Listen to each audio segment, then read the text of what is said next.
محمد رسول اللہ صلی اللہ علیہ وسلم والذین معه اشداء علی الکفار رحماء بینہم۔ معزز سامعین گرامی قدر، میرے پیچھے میری جماعت کے علم و عمل کے ایسے ایسے سورج اور آفتاب بیٹھے ہیں کہ جن کے سامنے ہماری حیثیت شب آخر کے ایک چراغ کی سی بھی نہیں۔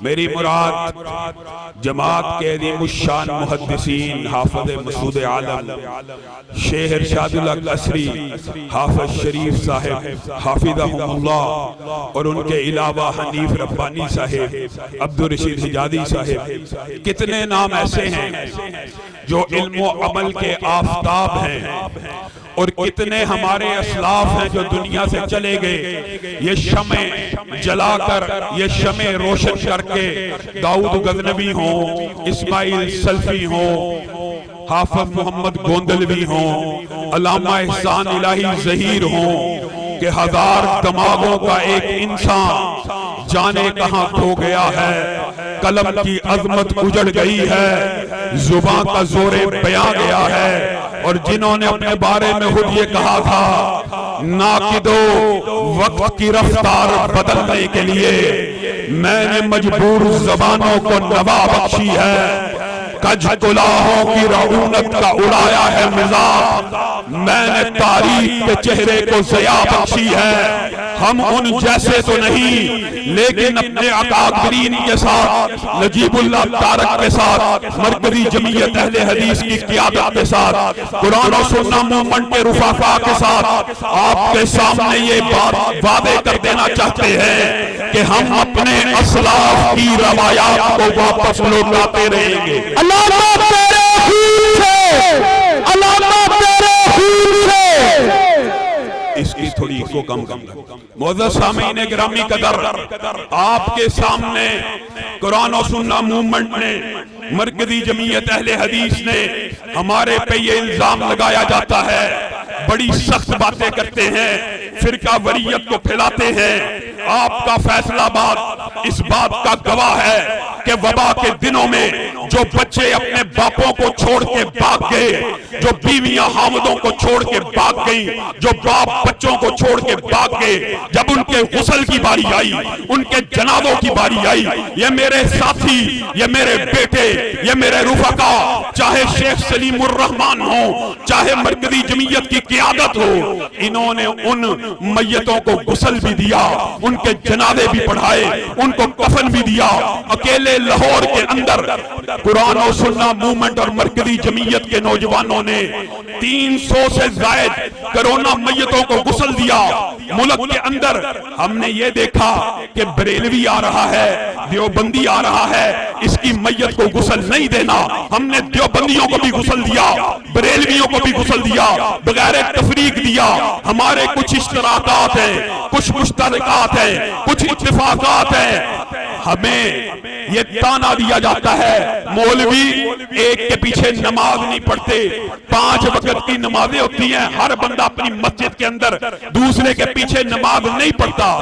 یہ ایک سیکولر لبرل ملحد بیانی ہے۔ جن چیزوں میں اتفاقات ہیں، اگر سارے مسالک ان میں اکٹھے ہو کے آپ کو بات کہتے ہیں، آپ تو وہ بھی نہیں مانتے اور الزام یہ دیتے ہو نماز اس لیے نہیں پڑھتے جی، یہ اکٹھے نماز نہیں پڑھتے۔ بتائیے کون سا دیوبندی اور بریلوی ایسا ہے جس کے نزدیک غیر محرم عورت کے ساتھ میل ملاپ جائز ہو؟ کوئی نہیں ہے۔ اہل سنت کے یہ مکاتب فکر، ان کی آپس میں متفقات اور مشترکات ہیں۔ چوری کے خلاف، بے حیائی کے خلاف، شراب کے خلاف، زنا کے خلاف، سود کے خلاف، بے شمار معاملات ایسے ہیں جن میں ہم ایک ہیں۔ آؤ، اگر تم کہتے ہو مولوی ایک ہو جائیں گے، ہم کام شروع کر دیں گے۔ سارے مولوی اکٹھے ہیں بے حیائی کے خلاف، گھروں سے بے حیائی کو ہٹاؤ۔ علامہ صاحب قدم بڑھو، علامہ صاحب قدم بڑھو، ہم تمہارے ساتھ۔ علامہ صاحب قدم بڑھو۔ اور ان سب متفقات میں سب سے پہلا اتفاق اگر ان شخصیات کے اوپر ہے تو وہ نبی کریم صلی اللہ علیہ وسلم کے صحابہ ہیں. اہل سنت کے تینوں مکاتب فکر کو آج ایک ہونے کی ضرورت ہے. وجہ کیا ہے؟ وجہ میرے بھائیوں، تم نے یہ سمجھا، تمہیں یہ سمجھایا گیا کہ یہ مسئلہ بنو امیہ اور بنو ہاشم کا ہے. یہ بھی جھوٹ، یہ بھی پروپیگنڈا. ان کو رسول اللہ کے فیصلے قبول نہیں. رسول اللہ نے اپنی ایک بیٹی فاطمہ کو بنو ہاشم میں علی کے ساتھ بیاہا اور باقی تینوں بیٹیاں بنو امیہ میں بیاہی گئیں. عثمان کے ساتھ 2 بیاہی گئیں، ابو العاص کے ساتھ 1 بیاہی گئی. یہ رشتہ داریاں رسول اللہ قائم کر کے گئے. میرے بھائیوں، جھگڑا بنو امیہ بنو ہاشم کا نہیں ہے. جھگڑا ابو سفیان و امیر معاویہ اور یزید کا نہیں ہے. جائیے، اٹھائیے، سوشل میڈیا دیکھیے. اللہ کی قسم کھا کے کہہ رہا ہوں، امیر معاویہ ہو، ابو سفیان ہو، ان کی اولادیں ہو، وہ ابو بکر جتنی متقی بھی بن جائیں، ان بدبختوں کی زبان درازی سے نہیں بچ سکتے. بچے ہیں. ایک مرزا نجفی بار سے پڑھ کے آیا، آگے کہتا ہے معاذ اللہ ثم معاذ اللہ، کہنے وقت بھی دل ہے ہمارا جی، جو امام الرہنما آئے گا وہ ابو بکر و عمر کو قبر سے نکال لے گا، وہ عثمان کو قبر سے نکال کر درختوں سے ٹانگ دے گا، درخت ہرے بھرے ہو جائیں گے، انقلاب آ جائے گا. یہ ہے وہ رافضی انقلاب جو یہ دنیا میں لانا چاہتے ہیں. اور اس کا مقابلہ اہل سنت کے تینوں مسالک کو مل کے کرنا ہوگا، کیونکہ ابو بکر، عمر، عثمان، علی صرف اہل حدیث کے بڑے نہیں، جو بند کے بھی بڑے ہیں، بریلوی کے بھی بڑے ہیں. اور میرے بھائیوں، یہ وہ صحابہ ہیں کہ جن کی شان و عظمت اس قدر زیادہ ہے کہ رسول اللہ صلی اللہ علیہ وسلم نے فرمایا، اللہ نے آسمان سے دیکھا کائنات کا جو سب سے عمدہ دل تھا، اس کا انتخاب کر کے اس کے سر کے اوپر ختم نبوت کے تاج کو رکھ دیا. تاجدار ختم نبوت، تاجدار ختم نبوت. اور اس کے بعد کائنات میں نبیوں کے بعد سب سے افضل جو دل تھے، اللہ نے ان کو ٹٹولا، ان کو کھنگالا، ان کے ایمان کا، ان کے مقام کا جائزہ لیا اور کسی کو میرا صحابی بنا دیا، کس کو سسرالی رشتہ دار بنا دیا، کس کو میرا دائیں کر دیا، کسی کو میرے بائیں کر دیا. یہ وہ صحابہ ہیں کہ جنہوں نے رسول اللہ کی حالت ایمان میں زیارت کی. یہی شرف ہے. کیا آپ نے صحابہ کا مقام سمجھے؟ اللہ کی قسم صحابی کا مقام وَكُلًّا وَعَدَ اللَّهُ الْحُسْنَى، ہر صحابی جنتی. اور صحابہ کے اندر بھی مراتب ہیں. ادنا درجے کے صحابی کا مطلب معاذ اللہ توہین نہیں ہوتا، مراد یہ ہوتی ہے کہ اس نے سب سے کم صحبت پائی ہے، سب سے کم وقت رسول اللہ کے ساتھ گزارا ہے. اور میرے بھائیوں، جس نے سب سے کم وقت رسول اللہ کے ساتھ گزارا، اس کی شان، اس کی قدر و منزلت صرف ایک حدیث سمجھ جاؤ، عقیدہ بدل جائے، احترام کے سارے سلیقے سیکھ جاؤ. یہ جو شمع رسالت کے پروانے ہیں، ان کا مقام و مرتبہ یہ ہے کہ ادنا درجے کا صحابی، یعنی جس نے سب سے کم وقت رسول اللہ کے ساتھ بتایا ہے، یہ کیا کرے؟ آپ اور میں، امت کا کوئی بھی بندہ اٹھے، احد پہاڑ جتنا سونا خرچ کرے، چاندی خرچ کرے، مفہوم رکھ رہا ہوں آپ کے سامنے، ہیرے جواہرات خرچ کرے، پیسوں کی تھدیاں احد پہاڑ جتنی 9 کلومیٹر لمبے ڈھیر خزانے کے لگے ہوں، خالص اللہ کے لیے اس کو خرچ کر دیا جائے، خالص اللہ کے لیے. آپ بتائیے، اس میں نہ ریا ہے نہ کوئی مبالغہ ہے، اللہ کے لیے خرچ کرنے کا ثواب آپ کو پتہ ہے. اور ایک صحابی جو ادنا درجے کا ہو، وہ ایک ہاتھ نہیں، آدھ ہاتھ آٹا جو گندم اللہ کے راستے میں خرچ کر دے، اللہ تعالیٰ اس آدھ ہاتھ کے آٹے جو کی قدر و منزلت اور ثواب اور وزن احد پہاڑ سے زیادہ کر دے. عظمت صحابہ، شان صحابہ، رفعت صحابہ، فضل صحابہ، خلافت راشدہ. میرے بھائیوں، صحابہ کو یہ مقام و مرتبہ کیوں ملا؟ کبھی آپ نے غور کیا کیوں ملا؟ ایک خاص وجہ سے ملا. یہ بھی ایک لمبا چوڑا باب ہے، صرف چند باتیں آپ کے گوش گزار کرتا ہوں. پتہ کیوں ملا؟ رسول اللہ خطبہ دے رہے، سامنے ایک صحابی کو دیکھا، بیٹھ جاؤ، کہنا اس کو مقصود ہے ایک صحابی مسجد کے باہر جہاں پہ جوتے اتارتے ہیں، جہاں پہ پائیدان رکھا ہوتا ہے، جہاں پہ ایک باؤنڈری لائن ہوتی ہے کہ اس سے آگے مسجد شروع ہو رہی ہے، ایک صحابی وہاں پہ کھڑے ہیں، کان میں آواز آئی بیٹھ جاؤ، ادھر ہی بیٹھ گئے رسول اللہ صلی اللہ علیہ وسلم۔ اب مفہوماً آپ کے سامنے رکھتا ہوں بات، مسکرانا شروع ہو گئے، پوچھا میں نے آپ سے تو نہیں تھا کہا بیٹھ جائیے، میری مراد کوئی اور تھی، جواب دیا تو زبان حال سے مفہوماً یہ دیا، آقا آپ کا حکم کان سے ٹکرایا، بیٹھ جاؤ، کھڑا رہتا تو ایمان ختم ہو جاتا۔ اہل حدیث کے دوست، اہل حدیث کے دوست، اہل حدیث کے دوست، میرے بھائیو یہ وجہ صحابہ کے معیار کی، صحابہ کے ایمان کی، فَإِنْ آمَنُوا بِمِثْلِ مَا آمَنْتُمْ بِهِ فَقَدْ اهْتَدَوْا۔ ان کے ایمان کو معیار ایمان تیرے اور میرے لیے کیوں بنایا گیا؟ رسول اللہ نماز پڑھے، رسول اللہ صلی اللہ علیہ وسلم نے جوتی اتار دی، سارے صحابہ انہوں نے جوتیاں اتار دی۔ رسول اللہ نے کہا مجھے تو جبریل امین نے آگے بتلایا تھا تیری جوتی کے نیچے کی فلاں فلاں چیز لگی ہوئی ہے، تم نے کیوں اتاری؟ اور بھائیو یہ ہے زبان حال، یہ ہے ایمان، یہ ہے اطاعت، یہ ہے اتباع، جس کی وجہ سے صحابہ اس قدر بلند مقام پہ فائد ہوئے۔ کہا رسول اللہ آپ نے جوتی اتار دی، ہم جوتی پہنے رکھتے تو ایمان ضائع ہو جاتا۔ یہ وہ صحابہ ہیں رکوع کے عالم میں ایک بندے نے آ کے کہا قبلہ بدل گیا، رسول اللہ نے قبلے کو نئی جہت دی ہے، میں خود رسول اللہ صلی اللہ علیہ وسلم کو دیکھ کے آیا ہوں، وہ دوسری طرف خانہ کعبہ کی طرف منہ کر کے نماز پڑھے۔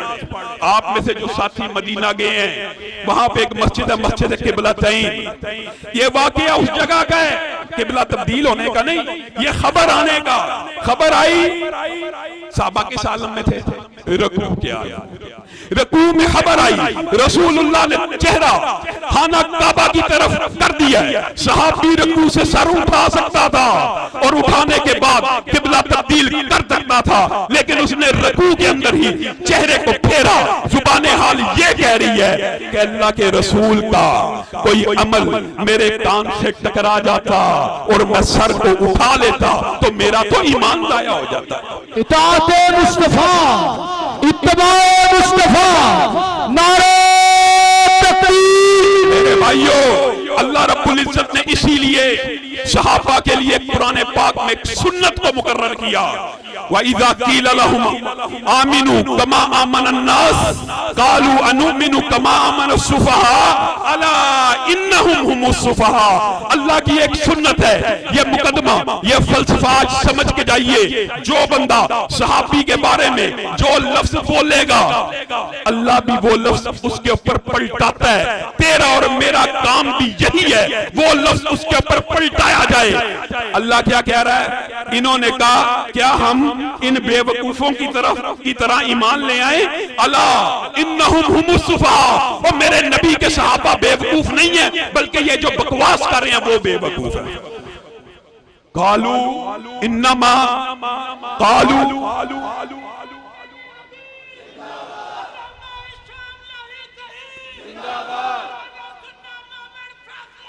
مرکزی جمعیت اہل حدیث سر بغیر سر فروش، نعرہ تکبیر، خلافت راشدہ۔ قالوا انما نحن مستہزئون، انہوں نے صحابہ کا مذاق اڑایا، اللہ نے کیا جواب دیا؟ اللہ یستہزئ بہم، اللہ تعالیٰ ان کا مذاق اڑاتا ہے۔ آج صحابہ کے بارے میں جو مرضی زبان درازی کرو، ایک بدبخت یارہ پرچے ہوئے نام کا علوی اٹھا کہنے لگا نفس علی نفس رسول ہے، کہنے لگا نفس علی نفس اللہ ہے۔ میرے بھائیوں یہ کیسی کیسی گستاخیاں کرتے ہیں آپ نے کبھی سوچا نہیں، اور سامنے بیٹھنے والے واہ واہ کر رہے ہوتے ہیں، اور ہم اگر کہتے ہیں ان کی زبانوں کو لگام دو یہ فرقہ وریت ہے، اور فرقہ وریت تمہیں نظر نہیں آتی۔ وہ بکواس کرتے ہوئے کیا کہتا ہے، امی عائشہ کو رسول اللہ نے تو اپنی زندگی میں واقعی طلاق نہیں تھی دی، لیکن چونکہ نفس رسول ہیں، علی نفس رسول ہیں بعین ہی بذاتی ہی، ویسے ہی ہیں جیسے رسول اللہ ہے۔ تو جنگوں کے بعد علی نے کیا کہہ دیا تھا، کیا کہا تھا امی عائشہ کو کہ عائشہ میں نے تجھے طلاق دی، شادی اور نکاح رسول اللہ سے ہوا، طلاق علی نے دی، کس بنیاد کے اوپر، نفس رسول کہہ کے۔ اس بدبخت کو شرم اور حیا نہیں آئی کہ یہ بات کیا کر رہا ہے، جو نفس رسول جس طریقے سے تو بنا رہا ہے، بتا فاطمہ اور علی کا آپس میں رشتہ کیا بنتا ہے۔ یہ بدبخت ایسے گستاخ ہیں، اتنی بڑی توہین کر جاتے ہیں، اتنی بڑی گستاخی کر جاتے ہیں، اور الزام ہم فقیروں کے اوپر، الزام پھر بھی اہل حدیث کے اوپر، دیوبند کے اوپر، بریلوی کے اوپر۔ وہ جلالی صاحب نے جو بھی بات کی انہوں نے یہی کہا تھا نا کہ فاطمہ رضی اللہ نے اجتہادی غلطی کی، وہ تو فرقہ وریت ہے، اس کے جرم میں تو گرفتاری ہوگی۔ یہ علوی علل اعلان نبی کی باقی بیٹیوں کا نسب کسی اور کے ساتھ جوڑے۔ میرے بھائیوں ہم میں سے کوئی بدبخت اٹھے اور معاذ اللہ یہ کہ فاطمہ بنت رسول اللہ نہیں ہے، فاطمہ بنت فلاں ہے، یہ نسب کا تبدیل ہونا کتنی بڑی توہین اور الزام ہے۔ یہ تو توہین اور الزام ہے، لیکن نبی کی باقی بیٹیوں کا نسب یہ بدبخت جس کے ساتھ مرضی جوڑے یہ توہین نہیں ہے۔ اسی لیے تحفظ بنیاد اسلام بل کے اوپر ان کو تحفظات ہیں۔ تحفظ بنیاد اسلام بل پیش ہوگا، منظور ہوگا تو ان کی گستاخیاں بند ہوں گی۔ آئیے ہمارے سے خطرہ ہے کس چیز کا، فرقہ وارانہ گفتگو کریں گے، توہین کریں گے۔ جائیے ایک ذمہ دار سٹیج کے اوپر بیٹھ کے اپنے کبار علماء اور اکابر علماء کی موجودگی میں یہ بات کہتا ہوں، فرقہ وریت کا حل ادارے بھی نوٹ کر لے، انتظامیہ بھی نوٹ کر لے، حکومت بھی نوٹ کر لے۔ اٹھائیے ابو بکر سے لے کے امیر معاویہ تک کوئی کسی صحابی کی گستاخی کرے اس کی زبان کو کاٹ ڈالا جائے، اور اہل بیت میں سے علی سے لے کے حسن و حسین تک کوئی کسی کی گستاخی کرے اس کی بھی زبان کو کاٹ ڈالا۔ شان صحابہ، فضائل صحابہ، شان صحابہ، خلافت راشدہ، نعرہ تکبیر۔ اب بتائیے اس بات سے جو بھاگے گا، اس بات سے جو بھاگے گا وہی مجرم ہے، وہی فرقہ وریت پھیلانا چاہتا ہے۔ علل اعلان بیٹھ کے، علل اعلان بیٹھ کے محرم کے موسم کے اندر کیا کیا صحابہ کے بارے میں تبرہ بازی نہیں ہوتی۔ میرے بھائیوں یہ اتنے عظیم صحابہ ہیں، اور جہاں تک خلافت راشدہ کی بات کی جائے میں تو کہتا ہوں کہ یہ سارے کے سارے صحابہ ان کے بارے میں وَكُلًّا وَعَدَ اللَّهُ الْحُسْنَى رضی اللہ عنہم وَرَضُوا عَنْهُ کا خطاب آ گیا۔ صرف اسی پر بس ہے، بیچ میں چند ایسے ہیں جن کو نام لے کے رسول اللہ نے کہا یہ جنتی، یہ جنتی، یہ جنتی، ایسے ہیں جو 313 بدری ہیں جن کے بارے میں رسول اللہ نے کہہ دیا آج کے بعد جو مرضی گناہ بھی کرتے رہو اللہ تعالیٰ نے تمہیں معاف کر دیا۔ ان نام کے جنتیوں کو، متعین جنتیوں کے بارے میں بھی یہ بک بک سے بعد نہیں آتے۔ میں خلفائے راشدین کی بات کیا کروں، عشرہ مبشرہ کے اندر طلحہ و زبیر کے بارے میں بڑا ایک معتدل بنتے ہوئے شہنشاہ نقوی کراچی میں بیٹھا ہوا، شیعوں کا معتدل عالم سمجھا جاتا ہے۔ یہ جی اعتدال کا چہرہ، اعتدال کا چہرہ کیا ہے؟ طلحہ اور زبیر معاذ اللہ دونوں جہنمی ہیں، اعلانیہ کہہ دیتے ہیں، اعلانیہ کہہ دیتے ہیں، لیکن نہ کوئی پرچہ کرتا ہے، نہ کوئی ضابطہ حرکت میں آتا ہے۔ بتائیے یہ سارے کا سارا فلسفہ، اور اگر کسی نے مشاجرات صحابہ پڑھنی ہو، عصری صاحب حافظہ اللہ بیٹھے ہیں، پڑھا کیجئے، تفصیلی جواب موجود ہے۔ مقام صحابہ شیخ صاحب کی کتاب پڑھا کرے، تفصیلی جوابات موجود ہیں۔ لیکن ایک بات کرتا ہوں، ایک بات فیہ باغیہ کے بارے میں، عمار کے بارے میں، امیر معاویہ کے بارے میں، میں خلفائے راشدین کی بھی بات نہیں کر رہا، ان کے بارے میں تو جس کا جو جی میں آتا ہے کہتا چلا جاتا ہے۔ اللہ کے رسول کہہ رہے ہیں یہ میرا بیٹا سردار حسن یہ مسلمانوں کے دو عظیم گروہوں میں صلح کرائے گا. کن گروہوں میں؟ مسلمانوں کے دو گروہوں میں صلح کروائے گا. کیا رسول اللہ نے کہا ایک کافر ہوگا ایک مسلمان ہوگا؟ یہ اعلان حدیث کی من چاہی تشریح کہ جی وہ فیہ باغیہ والی حدیث میں آتا ہے کہ وہ جہنم کی طرف بلاتا ہے. معاذ اللہ، امیر معاویہ کا لشکر جہنم کی طرف بلاتا ہے. طلحہ زبیر متعین جنتی ہیں. انہوں نے ایک فلسفہ نکالا، فلسفہ کہ حضرت علی اور ان کا لشکر جنتی تھا. حضرت علی کے جنتی ہونے میں کوئی شبہ نہیں، کسی اہل سنت نے کبھی کیا. جو ان کے خلاف تلوار اٹھائے گا معاذ اللہ جہنمی ہے، معاذ اللہ باطل ہے. بتائیے اہل سنت کے ہاں متفقہ طور کے اوپر طلحہ و زبیر عشرہ مبشرہ میں سے ہے کہ نہیں؟ حواریِ رسول ہے کہ نہیں؟ ایک ایسا ہے کہ نہیں جس نے سب سے پہلے تلوار کو نکالا؟ یہ جنتی نہیں ہے متعین. علی کو خبر ملی، علی نے کہا اس کے قاتل کو جہنم کی بشارت دے دو، اس کے قاتل کو جہنم کی بشارت دے دو. کوئی ایک اہل سنت عالم جس نے تمہارے طریقہ استدلال سے یہ استدلال کیا ہو کہ طلحہ و زبیر تو نامزد جنتی ہیں، ان کے خلاف جو بھی تلوار اٹھائے گا جہنمی ہے؟ ہم نے تو کبھی نہیں کہا اور کہتے بھی نہیں. ہم سمجھتے ہیں حضرت علی بھی جنتی. یہ آپس کے جو اختلافات ہیں اس کی آڑ میں ہم جب یہ بات کہتے ہیں نا اتنا سطحی لیول ہے، اتنا ان کا دماغ خراب ہے. ہم کہتے ہیں نا کسی صحابی کے بارے میں جو بات کرو تمہارے پہ پلٹے گی، کسی صحابی کے بارے میں جو بکواس کرو گے تمہارے اوپر لٹائیں گے. وہ جو صحابہ نے آپس میں تو باتیں، یہ ان کی عقل کا معیار ہے. صحابہ میں کم کا، ادنا کا، اولا کا، مراتب کا فرق موجود ہے، لیکن کلاس ایک ہے. صحابیوں کی کلاس ایک ہے، ایک کلاس سے بلونگ کرتے ہیں، ایک ہی جو سٹیٹس ہے شرعی اس کے اندر ہے. آپس میں ان کے اختلاف ہوئے، اس کو بنیاد بنا کے کوئی امتی اٹھ کے کسی صحابی کے بارے میں یہ کہے. میرے بھائیو آج یہ مسئلہ بھی سمجھ کے جاؤ، بڑا آسان کلیہ جھٹکی سی بات ہے.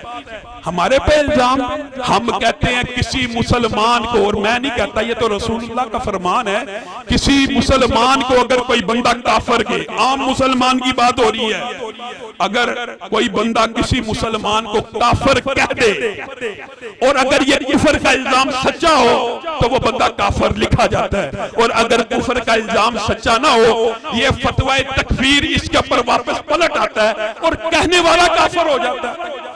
ایک عام مسلمان کے بارے میں اگر کوئی یہ کہہ دے کہ یہ کافر ہے تو یا کہنے والا کافر ہو جاتا ہے یا جس کو کہا گیا وہ کافر ہو جاتا ہے. اور جس کو اللہ جنتی کے، جس کے ایمان کے حوالے دے، جس کی وجہ سے لیغیظ بہم الکفار کے، کسی ایک صحابی کو اگر کوئی بدبخت اٹھ کے کہے کہ یہ بے ایمان ہو گئے، معاذ اللہ، ان کے اندر نفاق تھا، ان کا ایمان ختم تھا، پھر بھی تم یہ سمجھتے ہو کہ مسلمان کو کافر کہنے سے بندہ کافر ہو جاتا ہے، اور لیکن کسی صحابی کو کافر کہنے سے بندہ کافر نہیں ہوتا. یہ کہاں سے فلسفہ آیا؟ یہ اعتدال کی نئی سطحی روش ہے اور دکھ اور افسوس کی بات ہے. یہ بھی کہنا چاہتا ہوں مسلمانوں کا دفاع کرنے والوں کے لیے، تابعین کا دفاع کرنے والوں کے لیے، انتخاب صحابہ کا دفاع کرنے والوں کے لیے تو تمہارے دل تنگ ہیں. یہ جی مسلمانوں کا دفاع کرتے ہیں، تابعین کا، سارے تابعین کا، سارے صحابہ کا، یہ جی تمیز نہیں کرتے. ان کے ساتھ تمہارا اتحاد نہیں ہوتا، اور جو ابو بکر و عمر و عثمان کو گالیاں دیتے ہیں ان کو تم شیلڈیں بانٹتے پھرتے ہو. رافضیت مرتبہ، رافضیت گستاخ صحابہ، نعرہ تکبیر، شان صدیق اکبر، شان فاروق اعظم، شان حضرت عثمان، شان سیدنا علی المرتضی، شان امیر معاویہ، خلافت راشدہ علامہ حسن علی ظہیر. میرے بھائیو حضرت ابو بکر وہ ہے کہ افضل الخلائق بعد الانبیاء نبیوں کے بعد ابو بکر سے افضل کسی نے نہیں دیکھا، اور رسول اللہ کیا اٹھے یا اللہ والمسلمون کہ اللہ اور مسلمان بھی ابو بکر کی خلافت کے علاوہ کسی کے اوپر متفق نہیں ہوں گے۔ اور عمر کی شان کے کیا کہنے، یہ بات بھی سنو، یہ لڑائیاں بنائی ہوئی ہیں جن کے ساتھ دشمنی ہو، بک بک کرتے ہو کہ عمر فاروق نے معاذ اللہ ٹانگ ماری تھی، ٹھڈا مارا تھا، دروازہ توڑ دیا تھا، یہ حمل گر گیا تھا، معاذ اللہ ثم معاذ اللہ۔ اتنی دشمنی ہو تو عمر علی کے پاس جاتے ہیں اور کہتے ہیں آپ کو رسول اللہ نے بیٹی دی اور آپ کو اہل بیت میں شامل کر لیا، علی اپنی بیٹی کا رشتہ مجھ سے کر دیجئے، میں بھی اہل بیت میں شامل ہو جاؤں۔ ام کلثوم کے ساتھ علی نے نکاح کیا حضرت عمر فاروق کا، یہ دشمنی ہے، یہ آپس میں اختلاف ہے۔ اہل بیت بھی ہمارے لیے محترم ہے، لیکن تم نے لوگوں کے دماغوں میں اہل بیت کا کنسپٹ بدل دیا۔ جائیے سورۃ احزاب اٹھائیے، وَقَرْنَ فِي بُيُوتِكُنَّ، سارے سیغے دیکھیے کون سے بولے جا رہے ہیں، مؤنث کے۔ وَقَرْنَ فِي بُيُوتِكُنَّ وَلَا تَبَرَّجْنَا تَبَرُّجَ الْجَاهِلِيَّةِ أَقِمْنَا الصَّلَاةَ، سارے سیغے مؤنث کے۔ اور اللہ تعالیٰ رسول اللہ کی بیویوں کو خطاب کرنے کے بعد انما یرید اللہ لیذہب عنکم الرجس اہل البیت کہہ رہا ہے۔ اگر بات یہاں پہ مکمل ہوتی، کوئی فتنے باز کہتا پچھلا خطاب تو عورتوں سے تھا، ازواج سے تھا، اگلی آیت صرف اولاد کے بارے میں، کوئی کہہ سکتا ہے؟ لیکن آیت ختم ہونے کے بعد بھی اللہ نے خطاب مؤنث سے کیا، وَاذْكُرْنَا، پھر ازواج کے ساتھ۔ اور یہ بات میرے بھائیوں بڑی عام فہم ہے۔ کوئی آپ کے پاس آئے اور آپ سے پوچھے آپ کی گھر والی کا کیا حال ہے، تو اس سے مراد کیا صرف بیٹی اور بیٹے ہوں گے یا بیوی بھی ہوگی؟ بلکہ ہمارے معاشرے میں تو گھر والی کو کہا ہی بیوی جاتا ہے، اور گھر والے کا پوچھا جائے خامد کہا جاتا ہے۔ اور یہ بات اللہ نے قرآن میں بھی کی ہے کہ اہل بیت بیوی کو اللہ نے قرآن میں کہا۔ سورہ احزاب کی طویلیں اور تشریحات کرتے ہو، سورہ ہود کے اندر جو آتا ہے اتعجبین من امر اللہ، سارا کو بشارت ہوئی، مسکرانا شروع ہوگی، حیران ہوگی، کہا اللہ کی بات کے اوپر حیرانگی کا اظہار کرتی ہیں، رحمت اللہ وبرکاتہ علیکم اہل البیت، سارا کے بارے میں اللہ قرآن میں اہل بیت کہہ رہا ہے۔ ان کا اہل بیت عجیب ہے، بیویاں باہر، اور جو عدادی، کوئی اعتراض نہیں، حضرت علی کی تنقیص کرنا مقصود نہیں ہے، ان کو اللہ تعالیٰ نے رسول اللہ کے ذریعے اہل بیت میں شامل کر دیا ہمارے شرعوں پہ۔ لیکن یہ کیا، جو حقیقی اہل بیت ہیں ان کو تم باہر نکال دو، جن کو رسول اللہ اعدادی طور پہ اہل بیت بنائیں، صرف تمہارے نزدیک وہی اہل بیت۔ نہ ہمیں رسول اللہ کی بیٹیوں کے نام پتا، نہ ہمیں رسول اللہ کے باقی نواسے اور نواسیوں کے نام پتا، ہماری کیا تحقیق ہے؟ ہمیں رافضی پروپیگنڈے نے جکڑا ہوا ہے۔ حضرت عمر وہ ہیں کہ جن کی زبان سے حق کے علاوہ کوئی چیز جاری نہیں ہوتی، ہر امت میں ایک محدث ہوتا ہے، اور رسول اللہ کی امت میں اگر کوئی محدث ہے تو وہ عمر ابن خطاب، شان فاروق اعظم، شان فاروق اعظم، اور خلافت راشدہ میں عثمان کا جو مقام و مرتبہ ہے۔ رسول اللہ بیٹھے ہوئے ہیں، کپڑا اوپر ہے، کپڑا اوپر ہے، عمر آئے کپڑا اوپر رہا، ابو بکر آئے کپڑا اوپر رہا، عثمان کی آمد کی اطلاع ملی، رسول اللہ صلی اللہ علیہ وسلم کپڑوں کو سیدھا کرنا شروع ہو گئے۔ کہا آقا ہم نے عجیب منظر دیکھا، آپ کے سسر آئے، پہلے سسر آئے کپڑا ادھر، دوسرے سسر آئے کپڑا ادھر، احترام اور مقام تو ان کا ہے، آپ نے کپڑا سیدھا نہیں کیا۔ عثمان تو دماد ہیں، وہ آئے، آپ نے کپڑا سیدھا کر دیا۔ رسول اللہ نے کہا جس عثمان سے فرشتے اور رب حیا کرتے ہوں، میں نبی اس سے حیا کیوں نہ کروں؟ شان عثمان النورین، شان سیدنا عثمان۔ ہم سے ایک بندے نے اعتراض کیا، اللہ کے فضل سے کبھی اپنی بات نہیں کی، کہنے لگا اہل حدیث جو ہے حضرت علی کی شان نہیں بیان کرتے، حضرت علی کی شان کے اوپر الحمدللہ اپنے مرکز کے اندر 30 سے زائد ان کی سیرت میں خطبے دیے۔ حضرت علی وہ ہیں کہ جن کے بارے میں نبی کریم صلی اللہ علیہ وسلم نے کہا تھا تیرے میرے ساتھ وہ نسبت ہے جو موسیٰ اور ہارون کی ہے۔ ہاں یہ بات یاد رکھی، میرے بعد نبی کوئی نہیں۔ اتنی قریبی نسبت رسول اللہ صلی اللہ علیہ وسلم نے جب خیبر کے مقام میں جھنڈا دیا تو حضرت علی خود اپنی تعریف میں کہتے ہیں انا الذی سمتنی امی حیدرا کلیس غابات کریہ المنظرا اوفیہم بالسائی کیل السندرا، میں وہ ہوں جس کی ماں نے اس کا نام حیدر رکھا ہے۔ اس طرح جس طرح جنگل میں کوئی شیر داڑتا ہے، اگر تو میری طرف ایک تیر چلائے گا پورا درخت تیروں کا تیری طرف اچھال دوں گا، ایک آن میں اس قاتل کا اس مرحب کا سر کاٹ کے نبی کریم کے قدموں میں رکھ دیا۔ حضرت علی کی شان کا کوئی منکر نہیں ہے، خود اپنے بارے میں کہتے ہیں انی اذا رأیت امرا منکرا اوقدت ناری ودعوت کمبرا، میں جب بھی کوئی منکر دیکھتا ہوں میں کمبر کو حکم دیتا ہوں کہ تو آگ جلا اور اس منکر کو آگ میں جلا کر راکھ کر دے۔ جس طرح ابو بکر و عمر و عثمان ہمارے لیے بڑے ہیں، علی بھی اسی طرح بڑے ہیں، امی عائشہ بھی اسی طرح بڑی ہیں، امی حفصہ بھی اسی طرح بڑی ہیں۔ یہ کون سا مسلک ہے، یہ کون سا عقیدہ ہے جس نے رسول اللہ کے بارے میں یہ حرفہ سرائی کی؟ عجیب بات ہے، غور کیجئے کہ رسول اللہ صلی اللہ علیہ وسلم کا تو بڑا احترام ہے، لیکن معاذ اللہ رسول اللہ کے تینوں سسر برے، ابو بکر بھی معاذ اللہ، عمر بھی، ابو سفیان بھی، بڑا احترام ہے، تینوں بیویاں بھی بری۔ اور میرے بھائیو آج وقت آ چکا ہے کہ ہم ایک پیج پہ ہو کر ایک جان ہو کر اگر بکھرے ہوئے قطرات ہیں تو دریا نظر آئیں، اگر بکھرے ہوئے ذرات ہیں تو صحرا نظر آئیں، مل جائیے، آپس میں اتفاق و اتحاد کا وہ نمونہ پیش کیجئے کہ ان رافضی گستاخوں کو پٹا ڈال دیا جائے۔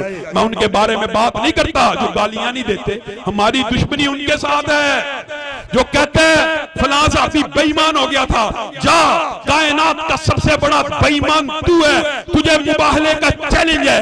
ابو بکر سے لے کے امیر معاویہ تک ہمارا یہ عقیدہ ہے، اکابر شیوخ کی موجودگی میں وَكُلًّا وَعَدَ اللَّهُ الْحُسْنَى، سارے کے سارے صحابی جنتی ہیں۔ کسی کو کوئی شک ہے تو احسان الہی ظہیر کے اس بیٹے کے ساتھ آ کے مباہلہ کر۔ نعرہ تکبیر، اللہم حشام علیہ رہی، اللہم حشام علیہ رہی، اللہم صاحب قدر بڑھاؤ، مرکزی جمعیت اہل حدیث، میرا دین میرا دین، مرکزی جمعیت اہل حدیث، شان صحابہ، فضل صحابہ۔